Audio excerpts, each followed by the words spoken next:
Jurupa Valley, officially incorporated in 2011, is one of California's youngest cities. For decades, the area existed as a cluster of unincorporated communities within Riverside County. After multiple failed attempts at incorporation, local residents voted in favor of forming their own city, driven by a desire for local control over development, public safety, and services. Today, Jurupa Valley is home to over 100,000 residents, a mix of suburban neighborhoods, rural stretches, and fast-growing housing tracts. Located just west of Riverside and about 50 miles from Los Angeles, it's a place shaped by growth and by the natural risks that come with it. I moved to Jurupa Valley in March of 2020 after having lived in Montclair, California for the vast majority of my life. I lived merely up the street from a stretch of the Santa Ana River that, on the surface, looks calm, a ribbon of dry brush and dirt weaving between neighborhoods. Just north of it, a new housing tract had recently gone up. It was one of those quiet suburban developments where life seemed to slow down until something changes. Earlier this year, that change came fast. Before the fire that would later make headlines, there had already been a series of smaller riverbed burns in early January. One of them, identified as the Scout Fire, was arson-related and scorched a few acres near Scout Lane. These smaller fires came in the wake of larger, more destructive blazes that had burned in the Pacific Palisades, fueled by intense Santa Ana winds that swept across Southern California. The region was already on edge. These weren't just isolated events, they were warnings, signs that the conditions were there waiting for a spark. Then came the second Clay Fire. It started near Van Buren and Pedley, in the river bottom just behind the neighborhood. Fueled by dry vegetation and wind, it rapidly grew to nearly 40 acres. I was there as it began, camera in hand. I filmed the first curls of smoke rising into the sky, the distant sirens closing in. Minutes later, helicopters were overhead. Water drops began. The calm was gone. It was chaotic, and yet it was coordinated. Firefighters moved with urgency but control. Air crews swept in on intervals. Residents gathered nearby, watching, filming, preparing to leave if they had to. What struck me the most wasn't just the fire itself. It was how close it felt. How quickly normal becomes fragile. It wasn't just footage. It was our backyard. This story isn't just about a fire. It's about living in Jurupa Valley, where the line between routine and emergency can blur in an instant. Where fire season isn't a distant concept, but something real, recurring, and increasingly personal. Without further ado, sit back, relax, and enjoy this special report. Thank you.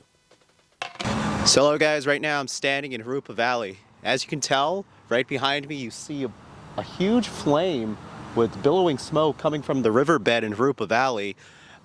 This fire started approximately about 30 to 35 minutes ago and it's still not yet, doesn't seem to be contained right now. We flew the drone kind of over to the area, but it still looks pretty rough. With that being said, Jurupa Valley is a pretty sizable population with close to 100,000 people, and there are a lot of homes surrounding this area. This area did catch on fire a little bit less than 2 weeks ago in a separate fire when the winds were a lot worse than they are now. So with that being said though, this is a situation that could theoretically really get out of control here. So we can only pray that the firefighters are able to contain this fire. With that being said, there's a large presence of the local fire department on site already, and we can only hope that they are able to get this under containment in the near future. But yeah, as you can tell, there's whole police, there's a bunch of helicopters just kind of going around. A lot of emergency vehicles on site, but it's looking pretty bad. So we're starting to see a lot more emergency vehicles just kind of making their way to the area. I mean, things are looking bad. We're going to try to get as close as possible, but yeah.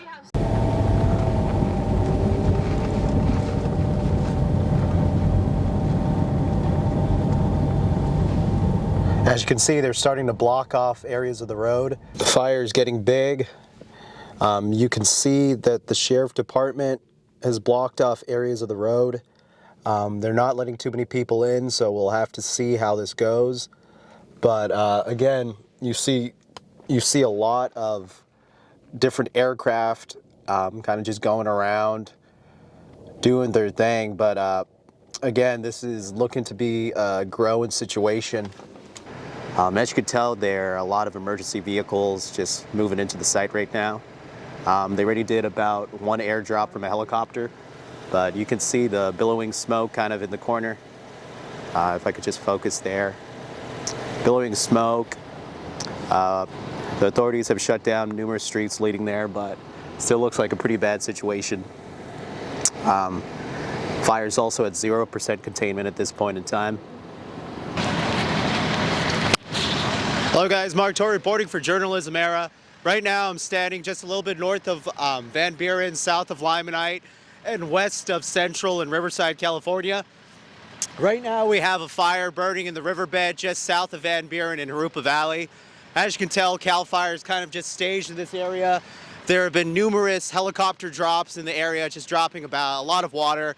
I presume they're getting water from the aquifer at the top of the hill in Jurupa Valley, just near Baldwin. But as you can tell, just an enormous presence by the fire department.